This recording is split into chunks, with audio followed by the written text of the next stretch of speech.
नमस्कार, मैं हूँ हेमंत चढ़ार और आप देख रहे हैं मध्य प्रदेश का number 1 news channel the Bahujan news Damoh MP। चलिए अब देखते हैं दमोह और मध्य प्रदेश की सभी मुख्य खबरें फटाफट अंदाज में। दमोह जिले में बालाकोट रोड से सुभाष नगर कॉलोनी होते हुए वैशाली नगर और पुलिस लाइन क्षेत्र से गुजरने वाला नाला, जो शहर की 1 लाख से अधिक आबादी के निस्तारीय जल की निकासी का एकमात्र प्राकृतिक मार्ग है, अब अतिक्रमण की चपेट में है। खसरा नंबर 42 की 4.02 एकड़ भूमि में फैला यह नाला आज राजनैतिक रसूख और प्रशासनिक निष्क्रियता का जीता जागता उदाहरण बन चुका है। पिछले वर्ष 2024 की भीषण वर्षों में जब सुभाष नगर क्षेत्र के 500 से अधिक घरों के लोग लगातार 4-5 दिन घरों के बाहर रहने को मजबूर हुए, तब जाकर प्रशासन ने सतही सफाई कराई। लेकिन मूल समस्या नाले की चौड़ाई पर अतिक्रमण पर कोई सख्त कदम नहीं उठाया गया। स्थानीय लोगों का आरोप है कि पटेल प्रमोटर एंड बिल्डर्स नामक कॉलोनाइजर ने शमशान घाट के पीछे स्थित नाले की भूमि पर अवैध रूप से कॉलोनी काट दी है, जो TSP व ग्रीन टर्मिनल जैसे नगरीय नियोजन के नियमों का स्पष्ट उल्लंघन है। अब सवाल यह है कि क्या दमोह प्रशासन राजनैतिक दबाव के आगे घुटने टेक चुका है? क्या 20,000 नागरिकों की तकलीफ की कोई कीमत नहीं? हम अपील करते हैं कि इस मामले में पारदर्शी जांच हो और दोषियों के खिलाफ सख्त कानूनी कार्यवाही की जाए। श्रीमान कलेक्टर महोदय के निर्देश पर सफाई तो हुई, पर नाले की चौड़ाई पर कब्जा करने वालों जैसे कि तथाकथित coloniser, Patel promoter and builders पर कोई कार्यवाही नहीं हुई। यह सिर्फ प्रशासनिक नहीं बल्कि राजनीतिक चुनौती भी बन चुकी है। क्या दमोह की 20,000 से अधिक जनसंख्या इसी तरह हर बारिश में त्राहि-त्राहि करेगी? RTE निःशुल्क व अनिवार्य शिक्षा अधिकार अधिनियम के तहत होने वाली प्रवेश प्रक्रिया से इस बार 20 निजी स्कूलों को बाहर कर दिया गया है। इन स्कूलों को आवश्यक मान्यता नहीं मिलने के कारण यह कार्रवाई की गई है। अब संबंधित ब्लॉक में केवल करीब 30 स्कूलों में ही RTE के तहत बच्चों को प्रवेश दिया जाएगा।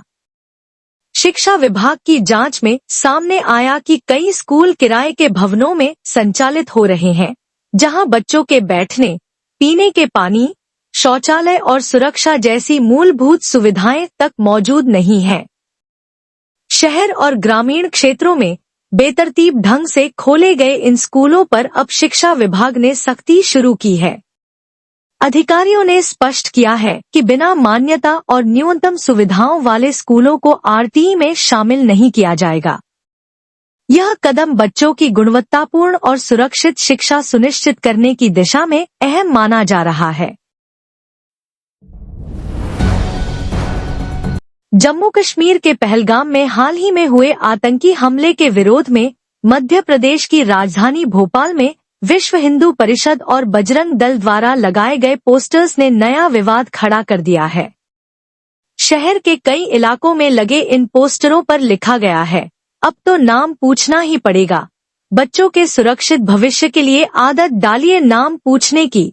इन पोस्टर्स में पहलगाम हमले में मारे गए विनय नरवाल और उनकी पत्नी की वह वायरल तस्वीर भी शामिल है, जिसमें हमले के बाद नरवाल जमीन पर पड़े हैं और उनकी पत्नी उनके पास बैठी रो रही हैं। इस भावनात्मक तस्वीर का उपयोग कर जन सुरक्षा की अपील करने की कोशिश की गई, लेकिन अब इस पर राजनीति गर्मा गई है।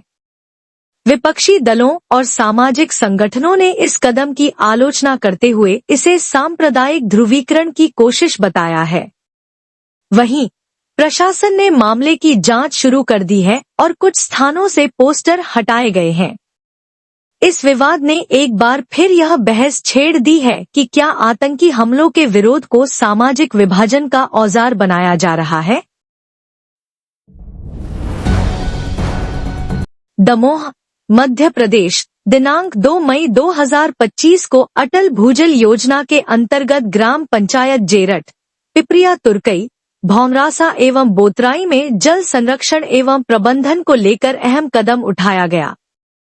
संबंधित ग्रामों में कुल 10 कुओं का भूजल स्तर मापा गया तथा यह जानकारी अटल जल मोबाइल ऐप पर तत्काल अपडेट की गई।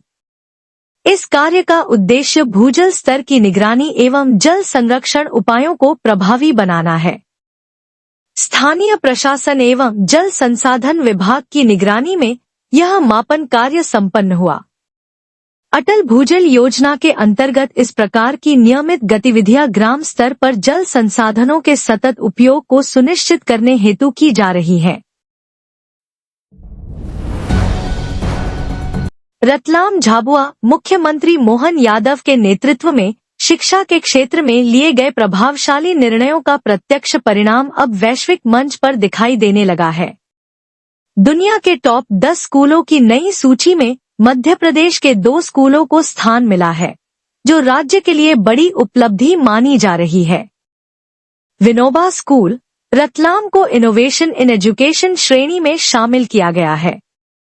मॉडल स्कूल झाबुआ को सपोर्टिंग हेल्दी लाइव्स श्रेणी में स्थान मिला है। ये चयन वैश्विक स्तर पर शिक्षा क्षेत्र में हो रहे नवाचार और समावेशी विकास की दृष्टि से महत्वपूर्ण है। यह उपलब्धि राज्य की शैक्षणिक नीतियों, नवाचारों और संसाधन वितरण में पारदर्शिता का परिणाम मानी जा रही है।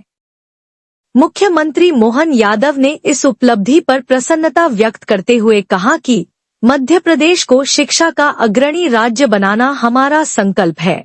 यह मान्यता उसी दिशा में एक बड़ा कदम है। Subscribe the Bahujan news and like this video.